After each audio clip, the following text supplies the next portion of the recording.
Praise the Lord दोस्तों, आज फिर मैं आ चुका हूँ आपके बीच में एक नए विषय के साथ और आज का विषय मैंने लिया है, क्या बाइबल में भारत का नाम लिखा है?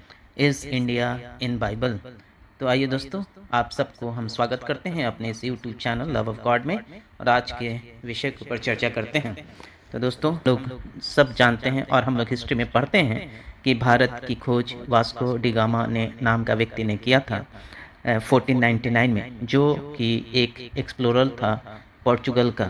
लेकिन यह बात बिल्कुल गलत है, क्योंकि यह वास्को डी गामा वह यूरोपियन व्यक्ति है जिसने पहली बार समुद्री रास्ते से अटलांटिक ओशन होते हुए भारत आया था। इसने भारत की खोज नहीं की थी। ये जो भी हम इतिहास में पढ़ते हैं, हिस्ट्री में पढ़ते हैं, वो बिल्कुल गलत पढ़ते हैं, क्योंकि भारत का इतिहास तो बहुत पुराना है दोस्तों। तो समुद्री रास्ते से वो अटलांटिक ओशन होते हुए आने वाला पहला व्यक्ति यूरोपियन व्यक्ति था जो पोर्टुगल से था, वो था वास्को डी गामा। हम जानते हैं कि हमारा देश भारत का इतिहास 2500 से 3000 बीसी 3000 बीसी पुराना है। आज पूरा विश्व इस बात को मानता है। हमारे देश की सिंधु घाटी की सभ्यता की खोज इस बात को पुष्टि कर चुका है। मैं तो ऐसा मानता हूँ दोस्तों कि हमारे भारत का इतिहास 3000 बीसी से भी ज़्यादा पुराना है, क्योंकि सिंधु घाटी की सभ्यता एक नगरीय सभ्यता थी। और आप मानिए कि गांव से नगरीय सभ्यता में विकसित होने के लिए सैकड़ों सालों का समय काल लगता है। तो सिंधु घाटी की सभ्यता एक विकासशील नगरीय सभ्यता थी। यहाँ पर लिखने की भी पद्धति डेवलप थी। और अब सिंधु घाटी की सभ्यता में ऐसे मुहरे मिले हैं जिसमें अक्षर लिखे हुए हैं, ऐसे सील मिले हैं जिसमें लिखे हुए हैं। तो लिखने की भी पद्धति थी। ये साबित करता है कि सिंधु घाटी की सभ्यता जो है वो काफ़ी पुराना है, 3000 बीसी से भी ज़्यादा पुराना है, क्योंकि ये नगरी और विकसित नगरी का सभ्यता थी। तो दोस्तों, आइए अब हम वचन में देखते हैं, बाइबल से देखते हैं कि बाइबल में क्या भारत का नाम आता है या नहीं आता है। तो बुक ऑफ एस्थर से पहले बाइबल में कहीं भी भारत का नाम का चर्चा नहीं है, लेकिन बुक ऑफ एस्थर को जब हम देखते हैं, एस्थर की पुस्तक को देखते हैं, तो वहाँ पे भारत कई बार आया है। तो आइए उन वचनों को देखते हैं और देखते हैं कि वहाँ क्या लिखा है। भारत अगर लिखा है तो क्या लिखा है। तो पहला वचन मैंने लिया है एस्थर की किताब, पहला अध्याय का पहला पद, और यहाँ पे इस प्रकार से लिखा है, क्षयर्स नाम राजा के दिनों में यह बात हुई। यह वही क्षयर्स है जो 127 प्रांतों पर अर्थात हिंदुस्तान से लेकर कूश देश तक राज्य करता था। तो दोस्तों, यहाँ बहुत स्पष्ट है, हिंदुस्तान से लेकर कूश देश। तो हमारे इंडिया का नाम यहाँ पे आया है और हिंदुस्तान, इंडिया को हिंदुस्तान भी कहा जाता है। और इस रूप में आया है, एक बाउंड्री के रूप में आया है, एक सीमा रेखा के रूप में आया है कि क्षयर्स नाम का राजा जो था, हिंदुस्तान से कूश देश के बीच में 127 प्रांत था, उसके ऊपर उसका आधिपत्य था, उसका साम्राज्य था, उसी को यहाँ पे दर्शाया गया है।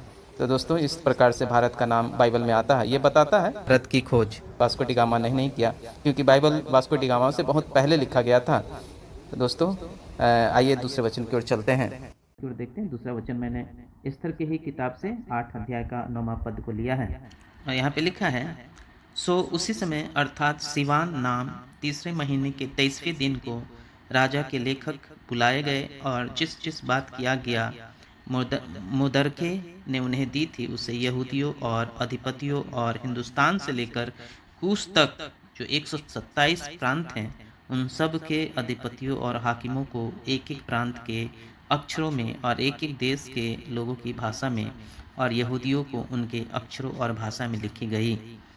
तो यहाँ आप देख रहे हैं कि जो 127 प्रांत था, देश था, हिंदुस्तान से लेके इथोपिया के बीच, उन सब के पास एक लिखित चिट्ठी गया था, जो क्षयर्स राजा का किंगडम था, एक महासाम्राज्य का किंगडम के बारे में चर्चा किया, जिसमें हमारे देश भारत का भी नाम आता है और उसका किंगडम भारत से लेकर इथोपिया के बीच में 127 प्रांतों में था, छोटे छोटे किंगडम में था। आई होप आपको वीडियो अच्छा लगा होगा। तो वीडियो को लाइक कीजिएगा, शेयर कीजिएगा, कमेंट कीजिएगा। दोस्तों, आइए हम प्रार्थना करते हैं। अनुग्रहकारी दयालु सर्वशक्तिमान परमेश्वर पिता, हम आपको धन्यवाद देते हैं कि आपने हमारे देश का नाम अपने पवित्र शास्त्र बाइबल में लिखा है, किसी न किसी रूप में परमेश्वर चर्चा किया प्रभु जी, इसके लिए आपको धन्यवाद देते हैं परमेश्वर पिता। हम आपसे प्रार्थना करते हैं कि जिस प्रकार हमारा भारत देश एक समय में पूरे विश्व के ऊपर परमेश्वर अपनी अपने गुण के कारण ऊंचा स्थान पे था। सर्वोच्चम स्थान को सोने की चिड़िया कहा जाता था। सर्वोच्चम स्थान, यहाँ से ज्ञान विज्ञान पूरे विश्व में फैला। प्रभु जी हम प्रार्थना करते हैं एक बार फिर से हमारे भारत देश को उसी स्थिति में पुनः लाइए। हमारे भारत के लोगों को ये समझने का, उनको इस बुद्धि को इस्तेमाल करने का परमेश्वर आशीर्वाद दीजिए।